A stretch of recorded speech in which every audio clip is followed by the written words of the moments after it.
If you're watching this video, you're probably following my tutorial on how to set up the Tasker project I built to generate ebooks from online articles and automatically send them by email to your Kindle.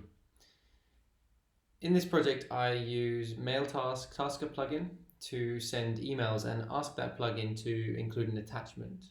This attachment process relies on a file path prefix configuration value to know where to look for the file you want to send. You might be lucky and the default configuration values I provided in the project, the ones which work for me, might automatically work for you without having to do anything. In which case, what are you doing watching this video? Go celebrate. However, of all the steps in the project, this one felt like the one which was most dependent on the type of phone you had and therefore least likely to work out of the box. I also thought the learnings I uncovered might help others working on their own cool projects. So in this video, I demonstrate how I got MailTask to find attachments I wanted it to append and show you how to find the right configuration value and test it for your own case. And finally, how to insert that right value into the ebook project configuration. Now, the key I found is that there was more than one way to select a file for MailTask to send as an email attachment, and depending on the method you used, you'd get a different file path prefix. I actually found that only one of those prefixes worked, so let me show you what I uncovered and tell you what the right value for me was. We'll pick up from a starting point that assumes you've already got MailTask installed and connected to your email account. If you haven't got this far, then take a look at the other content I've linked to in the description, which should help you to do so. So we start by using a test task with a lone send email action in it. If you're following the ebook forwarding project tutorial, then the project already comes with a task named FDER test send email for this purpose. Open the task, or create one if you haven't done so already. We open the send email action step and we open its configuration. We'll also assume you have already successfully used MailTask to send an email, and the delta we want to achieve is to add an attachment. If you haven't already achieved this, then you can skip ahead to the test section of this video and follow the steps there without the attachment first, and then come back to this point to add in the attachment. We scroll down to the attachments section and we delete the content if there's already some there.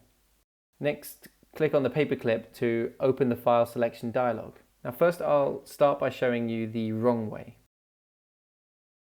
If you go ahead and select one of the files, it will populate your attachment form field with the file path with a funny looking format including percent signs everywhere. This is known as URI encoding. Everything after and including the bit that says download %2f is the file path you might have been expecting, minus the percent signs, of course. Everything before this point is the root of the file path, or the prefix, telling the MailTask app how to find the file. If you look at this one, you can see the words providers.download/document/document raw storage emulated. I found that when I selected files in this way, and resulting in this prefix, it didn't work. MailTask would not find the file I'd ask it to find when sending the email.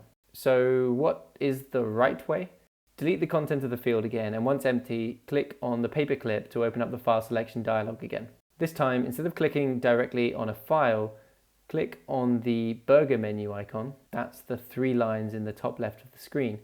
You'll see several options. Ignore the ones at the top of the screen and instead click on the one that indicates your phone's whole storage, at the bottom in this case. You'll probably be taken to the root of your phone storage, so you'll have to navigate through again to find your download folder.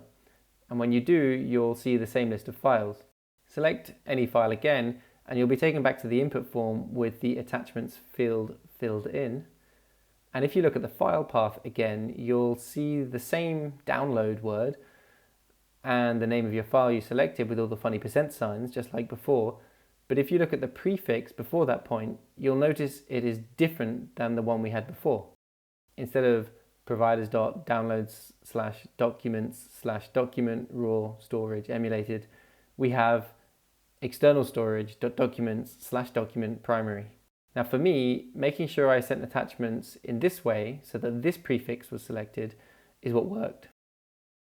Even if you're doing your own project, which, like mine, aims to send a dynamically determined or generated file, the first step is always to make sure you're on the right path by manually asking MailTask to send a single static file attachment, and if that works successfully, then take it further to make it dynamic from there.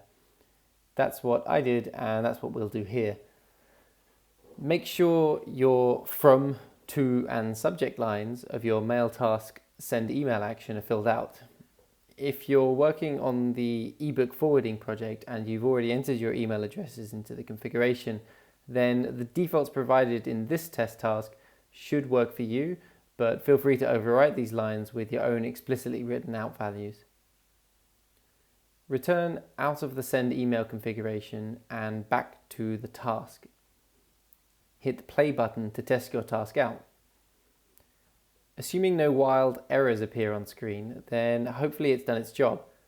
You can check for success by looking in the Sent Emails folder of your email account.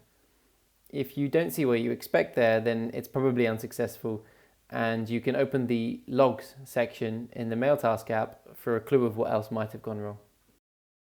Assuming you've managed to get a file successfully sent, and you're following this tutorial as part of my ebook project, then you're ready to extract the prefix that works for your phone and insert it into the project's configuration. For your working file path, select all of the prefix up to and including the %3a value, or put another way, everything before the path of the file, which for me starts with the word download. Copy this value, return out of the email sending task and select the initialize variables task. Scroll to the line which says FDER attachment prefix and open the step by clicking on it. In the to field, delete the original content and paste the version you just copied. Press the backwards arrow to return to the initialize variables task and press the play button in the bottom left. Your file attachment prefix will now be set and ready for use in the ebook forwarding script.